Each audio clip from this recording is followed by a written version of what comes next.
All right. So I got my Schwinn Beach Cruiser frame. It's a Del Mar. I think it's like 2010 or something like this. I've shown this thing before. Anyway, it was that color blue. That's the front fork for it.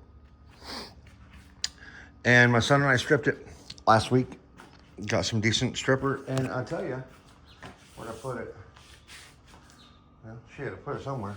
Oh, here. So I went to Ace Hardware in their paint department, and the dude gave me this clean strip, premium stripper. America's #1 stripper brand. I don't have a pole for it, and it really doesn't do anything but sit there.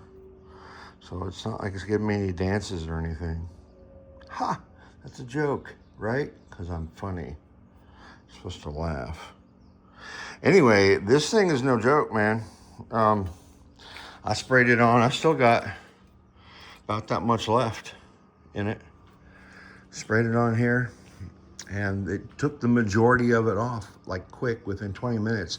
It was already peeled and bubbled and starting to dry. And then it left some, like there's some tougher spots that it didn't get. So I sprayed it again, and this is what we ended up with. Well, I did take some scrub pads to it, and I also took one of these to it.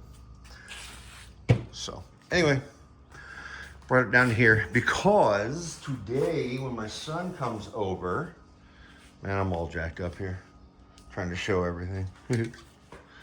When my son comes over, we are going to paint it. I got what they're calling a leafy green from Rust-Oleum. Painter's Touch 2X Ultra Cover. Paint and primer. Huh? You know about that. And then I got a ivory. I'm going kind of vintage. Maybe two-tone. Well, not maybe. For sure two-tone. The reason I say maybe is because am I going to be able to pull it off? I am not 100% sure. I'm going to do top and bottom two-tone, not front and back. So the top, I do believe, is going to go ahead and be this ivory color. And then the bottom portion is going to be what they're calling leafy green. I think I'm going to go ahead and do these ivory as well.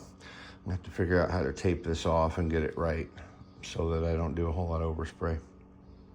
Anyway, so about from here to here, all the way back, and then about halfway down the seat stay is going to be ivory, and then the rest is going to be that green. So that's my plan. That's my plan. But first, I'm going to prep this thing, spray it down with some alcohol, wipe it down really good, and wait for my son.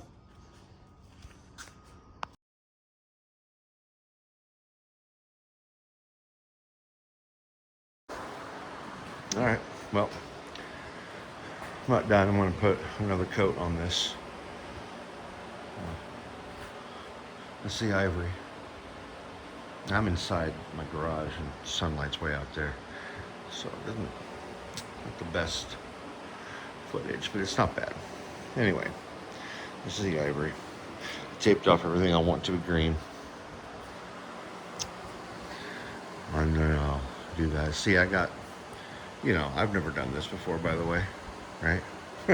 So,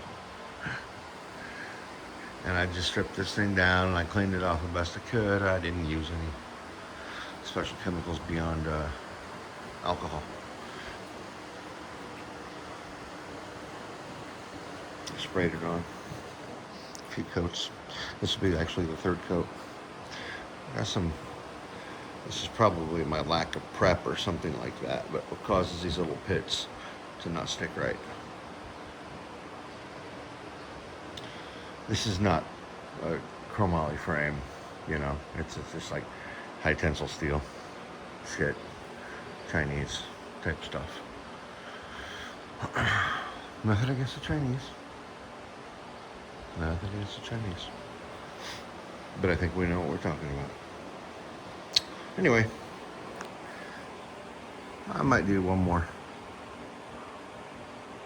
coat, yeah. And then let her dry for a day or two. And then take this tape off, and then I'll do all the green. I'll retape all that. I'll be, you know, whatever. I'm gonna give this time to dry though. It shouldn't take too long living out here in the desert. Sheesh. Back in a few days.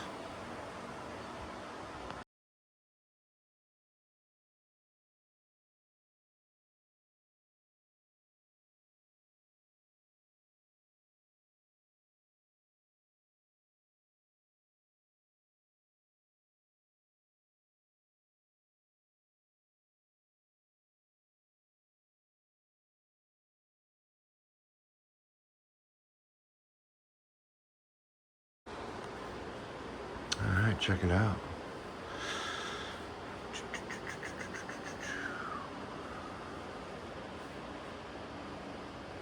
So I don't have the clear coat on yet.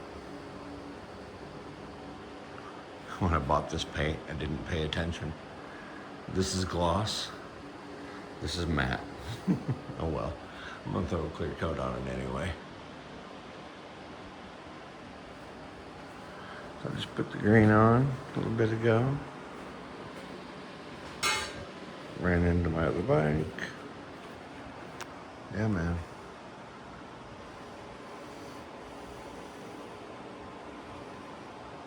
It's not perfect. There's some messed up spots, and in fact, I'm considering making this tube green. Potentially, maybe. We'll see. I like the idea. I think it looks pretty good though, considering I've never done this before.